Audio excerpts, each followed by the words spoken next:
Të nderuar shikues, ju përshëndes, do t'jemi së bashku në minutat e ditarit informativ, ku ndër të tjera do të ndiqni.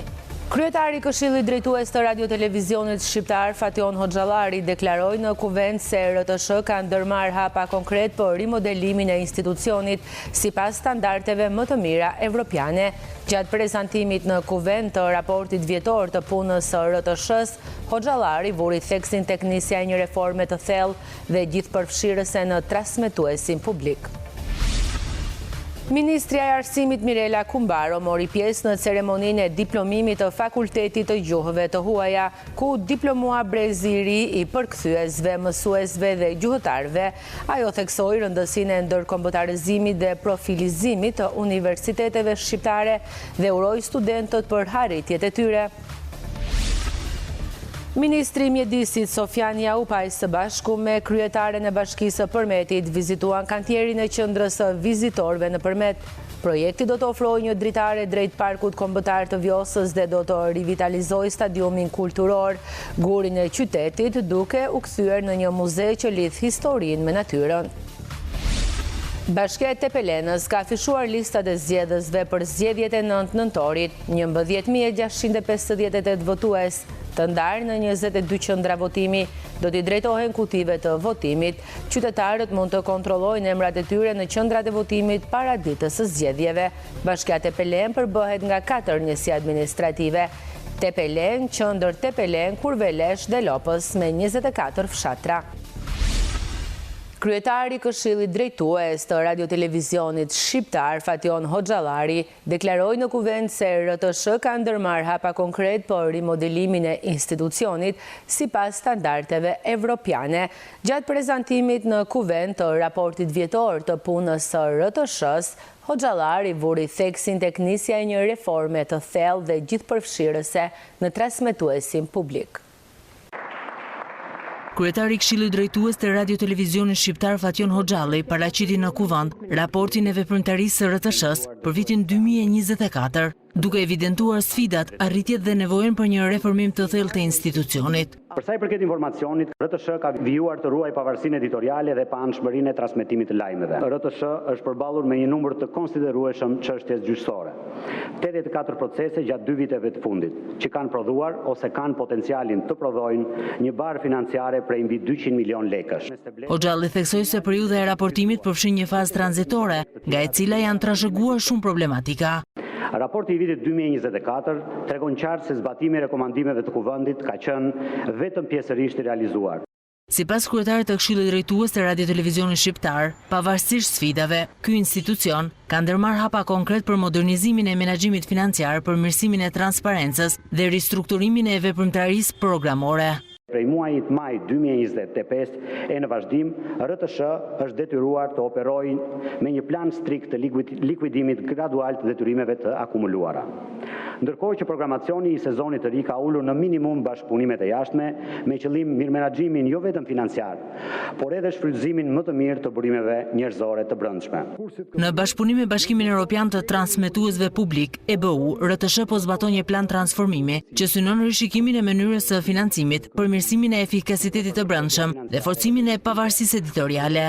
Sot është koha për një rikonceptim të plot sistemik të mënyrës së funksionimit të RTS-s. Në bashkëpunim të ngushtë me njësinë e specializuar të EBU për transformimin e transmetuesve publik, jemi duke punuar për të hartuar një model të ri strategjik reformimi, i cili merr në konsiderat të gjithë dimensionet e funksionimit të radio-televizionit publik shqiptar. Një element thelbësor është konceptimi i një modeli të ri financimit të RTS-s. Reforma do të prek shtrirjen e njësive territoriale dhe strukturën e brendshme të RTS-s. Kryetari i Këshillit Drejtues të Radio-Televizionit Shqiptar nënvizoi se reformat e reja synojnë ta kthejnë këtë institucion në një transmetues modern, transparent dhe konkurrues në përputhje me standardet më të mira europiane. Faleminderit zoti Hoxhalli. Ministri i Arsimit Mirela Kumbaro mori pjesë në ceremoninë e diplomimit të Fakultetit të Gjuhëve të Huaja, ku diplomua brezi i ri përkthyesve, mësuesve dhe gjuhëtarëve. Ajo theksoi rëndësinë e ndërkombëtarizimit dhe profilizimit të universiteteve shqiptare dhe uroi studentët për arritjet e tyre. Ministri i Arsimit Mirela Kumbaro mori pjesë në ceremoninë e diplomimit të Fakultetit të Gjuhëve të Huaja, ku diplomua brezi më i ri përkthyesve, mësuesve dhe gjuhëtarve. Në fjalën e saj, ministria theksoi rëndësinë e arsimit si faktor kyç për zhvillimin e vendit dhe përgatitjen e profesionistëve të rinj në fushën e gjuhëve të huaja. Fokusi ynë në këtë mandat është i qartë, ndërkombëtarizimi i universiteteve shqiptare dhe profilizimi i tyre, duke forcuar bashkëpunimin me universitetet europiane, deklaroi Kumbaro.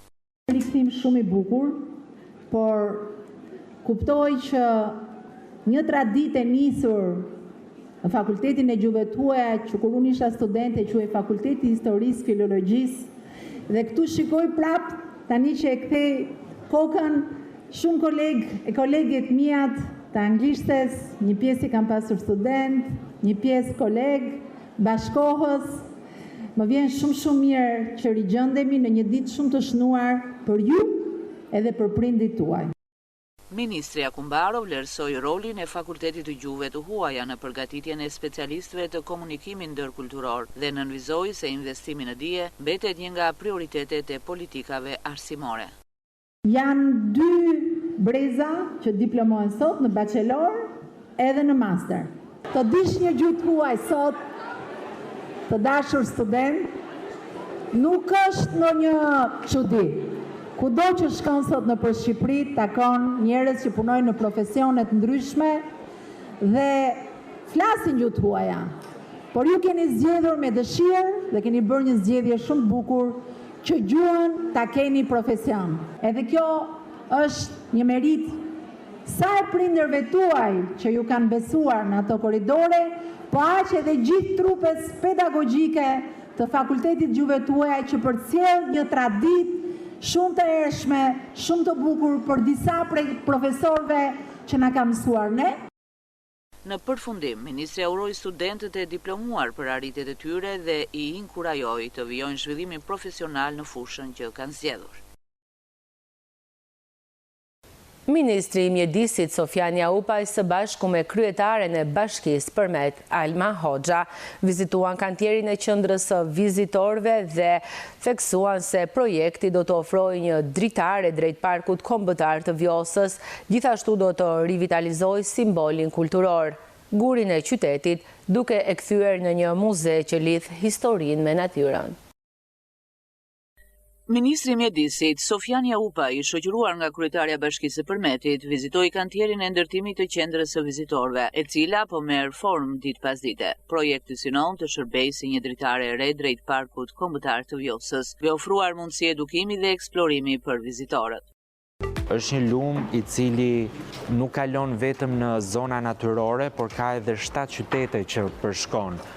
Vjosa bashkë me tributarët. Në fakt që një nga elementet ose një nga muzet dhe qendrat ne po e bëjmë në zonë urbane, e gërsheton shumë bukur me 2 elementet e tjerë të projektit, të cilët janë kryesisht në zona më rurale, gjithë elementet natyror dhe kulturor të qytetit të inkorporohen në muzealizimin që do i bëhet kësaj qendre. Zonat e mbrojtura janë ato orë mjedisore që fëmijët edhe të rinjt kanë më shumë qef. Dhe është një aset në fakt që duhet ruajtur edhe duhet shtuar. Sa më afër me natyrën, një prezantim i gjithë elementeve natyror të Shqipërisë në mënyrë që Mjedisin ta konsiderojmë si një vlerë qytetare. Shumë mirë që dhe shkolla është shumë afër. Besoj edhe zyra e Vjosës me pjesën e ekipit që do ketë në zonën e Përmetit do angazhohet edhe më tej në edukimin mjedisor. Në kuadër të këtij investimi, po rivitalizohet edhe një nga simbolet natyrore dhe kulturore të qytetit, guri i qytetit, i cili do të kthehet në një muze që bashkon historinë me natyrën, duke krijuar një eksperiencë të pasur për çdo vizitor. Projekti pritet të forcojë turizmin lokal dhe të nxjisë ndërgjegjësimin për ruajtjen e trashëgimisë natyrore dhe kulturore të zonës. Këshilli Bashkiak i Gjirokastrës miratoi sot një sër vendimesh që lidhen me dhënien e ndihmës ekonomike për muajin tetor ndryshime në buxhetin si dhe përbërjen e Komisionit të Strehimit, ndërsa u miratua edhe dokumenti për mbarështimin e ekonomive pyjore dhe kullosore në disa njësi administrative, ndërsa dy qytetarëve, Roland Çenko dhe Roland Tasho, ju akordua titulli qytetar nderi i Gjirokastrës. Në Gjirokastër është mbajtur mbledhja e radhës e Këshillit Bashkiak, ku në unanimitet të plot nga anëtarët u miratuan disa pika të rëndësishme të rendit të ditës, si dhe vendime të lidhura me ndihmën ekonomike për familjet që përfitojnë nga fondi i bashkisë. Po ashtu shqyrtuan ndryshimet të cilat lidhen me programet sociale, buxhetin vjetor dhe numrin maksimal të punonjësve në nivelet e pagave në Bashkinë Gjirokastër. Projektimi për ndryshim në rrugë për numër 86/2024 për miratimin e programit afatnes 2023-2027 dhe buxhetit vjetor 2025. Pika 5, projektimi për ndryshim në vendimin e Këshillit Bashkiak nr. 85, data 10/10/2024 për miratimin e numrit maksimal të punonjësve dhe nivelit të pagave në Bashkinë Gjirokastër për vitin 2025. Pika 6, projektimi për miratimin e Komisionit të Strehimit të programeve sociale të strehimit. Pika 7, përvendim për miratimin e përfundimit të procedurave të privatizimit të banesave, të cilat kanë mbetër pa regjistruar në zyrën e regjistrimit të pasurive për lidhjen e kontratave paranotere të zotin Rafael Seliti. Pika 8, përvendim për miratimin e përfundimit të procedurave të privatizimit të banesave, të cilat kanë mbetër pa regjistruar në zyrën e regjistrimit të pasurive të padukshme për lidhjen e kontratave paranotere për zotin Manuel Kamberi. Pika 9, përvendim për miratimin e dokumentit markimin mbashkimit të ekonomive kryore, të qartë arbit maligjer vëzhëri kullosore, të qartë maligjer të latë vëzhëri. Pika 10, përvendim për dhënien e titullit qytetar nderi për zotin Roland Çenko. Pika 11, përvendim për dhënien e titullit qytetar nderi për zotin Roland Tasho. Duke parë të vështirë menaxhimin e gjithë këtij sistemi që është pika A e buxhetit, e shikojmë të arsyeshme që të gjitha ardhurat të digitalizohen nëpërmjet një sistemi ku kërkesa tonë është për këtë sistem është jo vetëm digitalizimi dhe administrimi të dhënave nga vetë institucioni, por edhe të ketë akses edhe biznesi në marrjen e informacionit në kohë rekord.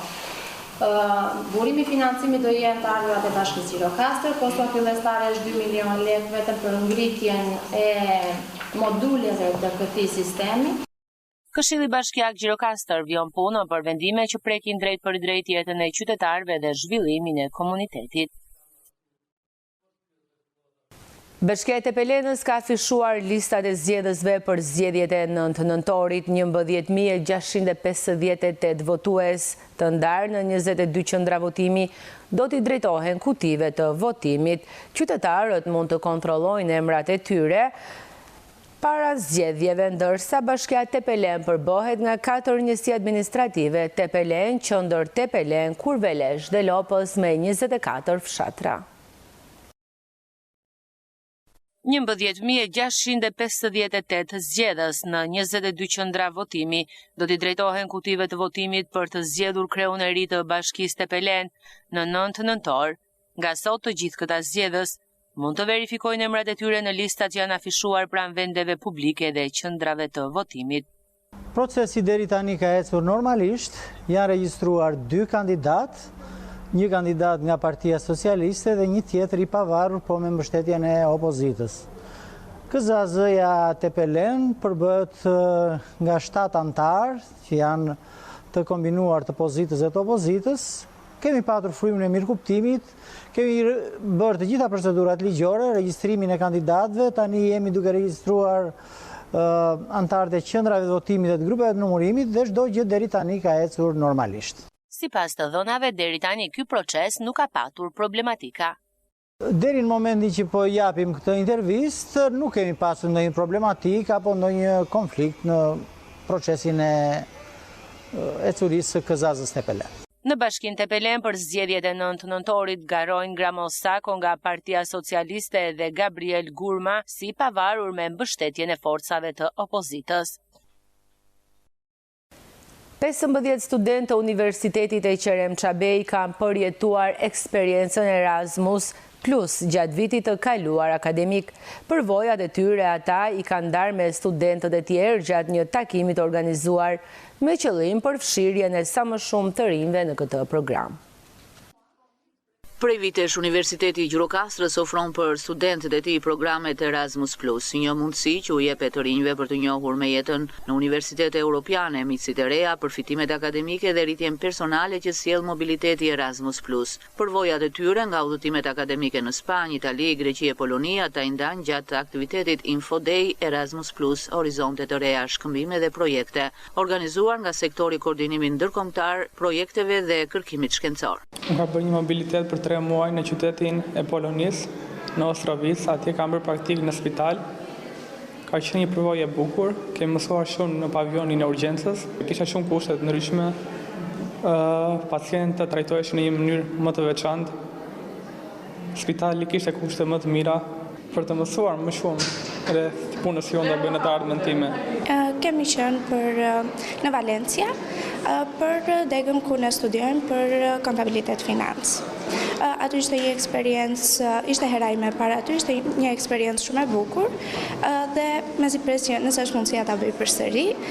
Kemi shkuar, kemi vizituar kompani logjistike, transporti dhe kemi mësuar më shumë për tregun profesional të Spanjës.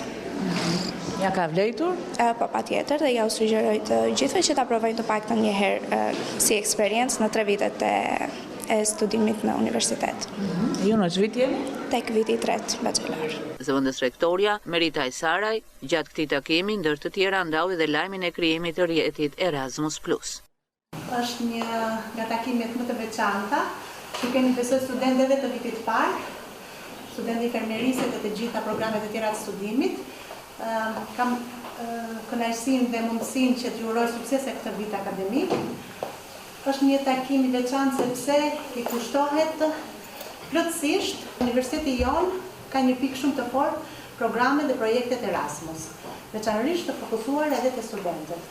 Këtu duhet kemi edhe disa nga ata studentë që kanë një përvojë me programin Erasmus, kanë pasur mundësinë të shkojnë në universitetet tona partnere për të zhvilluar një semestër të plotë aty, ndoshta një vit, edhe për një periudhë më të shkurtër dhe të marrin eksperiencën e bashkëmoshatarëve të tyre në universitetet evropiane, por edhe në universitetet fqinj, në universitetet në Ballkan.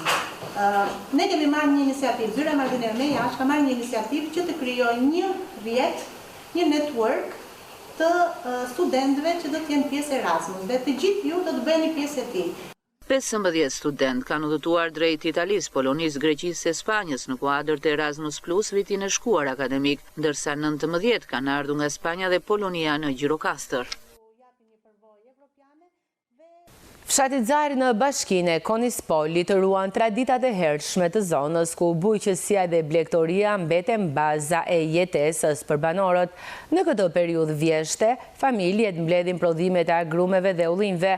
Vitet e fundit, fshati po tërheq gjithnjë më shumë turistë të huaj, të cilët kërkojnë përvoja autentike rurale dhe bukuri natyrore të jugut të Shqipërisë. Fshati Xari në bashkinë e Konispolit është një ndër vend banimet që ruan ende traditat e hershme të zonës, me peizazhet e bukura dhe mikpritjen karakteristike. Ky fshat mbetet një dëshmi e gjallë e mënyrës tradicionale të jetesës në jug të vendit. Banorët e kanë bazuar jetën kryesisht në bujqësi, ku kultivimi i agrumeve dhe ullinjve mbetet burimi kryesor ekonomik. Familjet punojnë tokat e tyre me përkushtim gjatë gjithë vitit, ndërsa vjeshta konsiderohet periudha më e begat, koha kur mblidhet fruti i mundit të tyre. Tani stina është korën misrin, ata që kishin bjell, me bagëti ata që kishin jonsh, tani filluan manderinat, do fillojnë ullinjt, kemi nga të gjitha prodhime këtu. Një fshat edhe bujqësor edhe blegtor. Nga të gjitha kemi këtu. Traditat të fshatit të hershme? Traditat kanë qenë dhe do jenë gjithmonë. Është shumë, shikosh ka vila të mira, që nga fundi deri sa dhe lartë. Me shtëpirat të reja, nga të gjitha. Tani kush ishte zut, punon, edhe ishte mirë. Kush mirën me mandarina mirën me shumë. Kush ka, do më thënë... Është kohë e mandarinave tani? E shkohë e mandarinave tani. Po ullinj kanë? Tani si vjetë nuk para kanë, po kanë. Edhe ulli kanë, mandarina kanë, çdo pemë ka. këtu në Eduard. Edhe këtu jam punëtor. Kush është punëtor, punon. Në vitet e fundit Zara po kthehet gjithnjë më shumë në një destinacion tërheqës për turistët e huaj që kërkojnë përvoja autentike rurale. Kombinimi i natyrës, bujqësisë tradicionale dhe mikpritjes së banorëve e kanë bërë fshatin një pikë ndalese të veçantë për ata që eksplorojnë jugun e Shqipërisë. Vinë në Kalivua, në plazh, vinë. E vizitojnë fshatin? E vizitojnë, vinë në të gjitha këtu në shkolla, në kisha, kudo vinë. Ju pëlqen?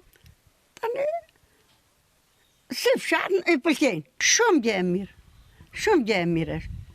Edhe sa më shumë, se ikën, të rinjë të ikën të gjithë. Vinë edhe ikën të kënaq, se unë kam punuar në Budrinto, një 20 vjetë, kam punuar në Budrinto, edhe ka nga ta që më njojnë, edhe kur më shojnë, thonë, dada, e ndalojnë ata i them, mirë më thonë mua, mirë thonë për Zarën. Pëlqen tani se u ka bërë bukur fshati, të vjetë që bas të vajte këtu në kjo në Pazani qendre, atje ishte kënaqim dhe ja u plakave të ganjera atje kënaqim. Fshati Zarë mbetet një shembull i gjallë i harmonisë mes traditës dhe zhvillimit, ndërkohë interesimi në rritje i vizitorëve për këtë zonë dëshmon se turizmi rural mund të sjellë jetë të re në komunitete tradicionale të jugut të Shqipërisë. Bashkia Tepelen ka intensifikuar ndërhyrjet në teren për mirëmbajtjen e kanaleve kulluese me qëllim parandalimin e problemeve nga rreshjet. Punimet po kryhen në njësinë qendër dhe zonat bujqësore për të siguruar rrjedhje normale të ujrave dhe mbrojtjen e tokave të kultivuara.